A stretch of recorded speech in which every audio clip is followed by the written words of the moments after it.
Oi, gente, tudo bem? Aqui, professor Rossoni, resolvendo mais uma questão da CAF. O etanol pode ser utilizado em fábricas de espelhos na redução de sais de prata, que fixados no vidro permite uma reflexão da imagem. Olha só, gente, essa parte aqui é bem interessante porque esse sal de prata aqui, ele é bastante usado para fazer um teste se é aldeído ou não. Eu vou escrever o nome desse teste, tá? O nome desse reativo é reagente de Tollens. Por que eu estou escrevendo isso? Porque no próximo vestibular do semestre seguinte vai cair exatamente isso aqui que ele deixou a dica nesse vestibular.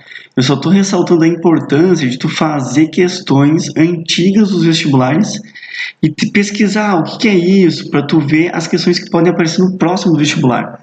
O teste de Tollens é assim: se eu coloco aldeído, o aldeído se oxida e aí forma um espelho de prata. Agora, se eu coloco cetona, não se oxida. Aí tu saberia responder a questão que vai vir no próximo vestibular. Mas essa questão aqui é de cinética, tá? Tá falando de velocidade. Ele deu aqui a concentração do etanol e a velocidade. Deu uma reação de decomposição do etanol. E vai fazer a seguinte afirmação: a reação química abordada é de primeira ordem? Para quem não sabe o que está acontecendo, é uma questão de cinética e a gente tem uma lei da velocidade. Essa lei da velocidade é velocidade igual a uma constante, chamada de constante cinética, e multiplica a concentração do reagente. Nunca entra produto aqui, tá? Só reagente. Aí como é que eu sei qual é a ordem? A ordem é o expoente que vai aqui. Se é 1, 2, 3, 4.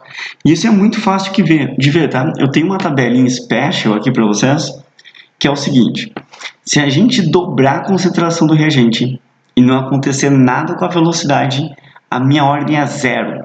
Tu pode simplesmente levar esse 2 aqui no expoente 0 que dá 1. Ó, se eu dobrar a concentração do reagente e a velocidade também dobrar, quer dizer que a ordem é 1. Quer dizer que o expoente é 1, porque 2 elevado a 1 dá 2. Se eu dobrar a concentração do reagente e a minha velocidade quadruplicar, é porque a ordem é 2, porque 2 elevado a 2 dá 4. E se eu dobrar a concentração do reagente e a minha velocidade octuplicar, é porque a minha ordem é 3, porque 2 elevado ao cubo é 8. Combinado? Então tu vai pegar os dados aqui, tá? Por exemplo, ó, aqui dobrou a concentração, passou de 1 para 20. Esse valor aqui, se você multiplicar por 4, dá esse. Então, enquanto aqui dobra, aqui a velocidade multiplica por 4. Consequentemente, ó, a minha ordem vai ser 2. Mas pode pegar um outro valor, tá? Se sentir mais seguro, por exemplo. Se eu passar de 0,20 para 0,40, dobrou a concentração. E o que aconteceu com a velocidade? Ó? Vamos arredondar isso aqui para 0,35. Daí 0,35, o dobro dá 0,70. E aqui está o quádruplo, tá? Que é 1,40. Então aumentou 4 vezes. O que confere que isso aqui é ordem 2. Combinado? Por isso que a primeira está errada, porque a primeira afirmação vai dizer que é de primeira ordem. Não, é de segunda ordem. A outra, a decomposição do etanol produz uma substância apolar e outra polar. Deixa eu ver, essa aqui é a decomposição, tá? Formou metano e formou CO. Como é que eu vejo se uma substância é apolar ou polar? Primeiro, você tem que ter a geometria do metano. Tá aqui a geometria do metano. Toda vez que eu monto a geometria, tá, do metano, fica tetraédrica, porque tem 4 ligações e não tem par de elétrons sobrando. Então, essa geometria aqui é um tetraedro, né? Espero que tu consiga ver aqui os nossos 4 triângulos, tá? Como tem 4 triângulos, ó, um lá atrás e um aqui embaixo, 2 aqui no lado, isso fica tetraédrico.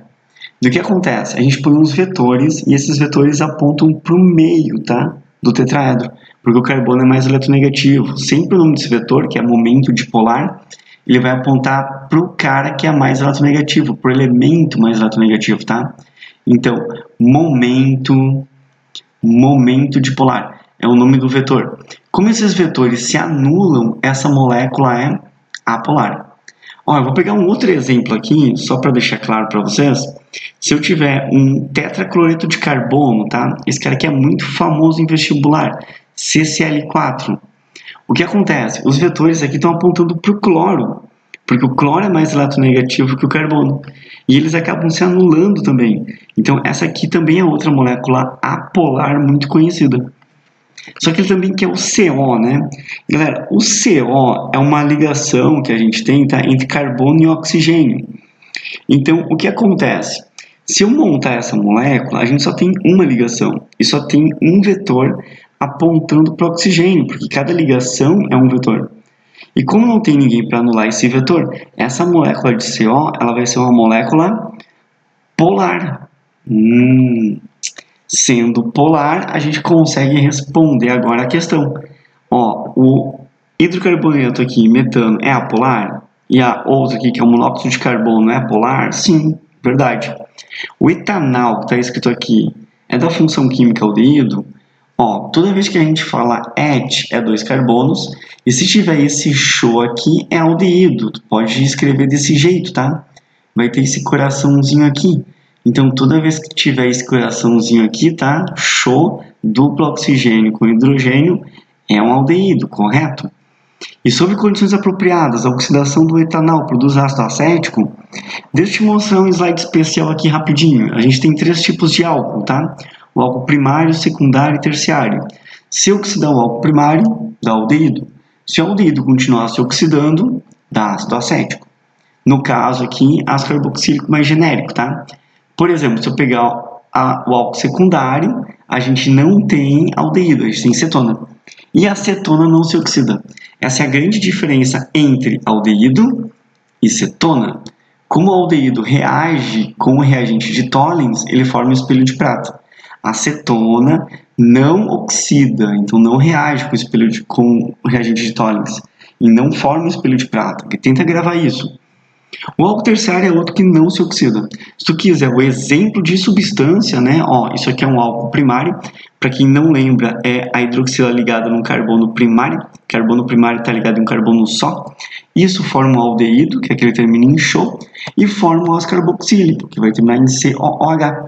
Então, o aldeído pode se oxidar e virar um ácido carboxílico, no caso aqui, etanol virando ácido acético?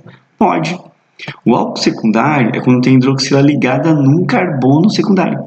Quando ele se oxida, ele forma uma acetona. Olha só a acetona, a diferença para o aldeído. E a acetona se oxida? Não. O álcool terciário é a hidroxila, essa bichinha aqui, ligada num carbono terciário. Está ligado a outros 3 carbonos. Ó. Ele também não se oxida, que nem a acetona. Então, quando aparecer uma afirmação assim, que sob condições apropriadas, a oxidação do etanol pode virar ácido acético, né? O aldeído pode virar ácido carboxílico, tu vai dizer sim. Por isso que nessa aqui a gente tem a 2, 3 e 4 corretas, né? Então, letra B. Beleza, galera? Bons estudos aí. Forte abraço.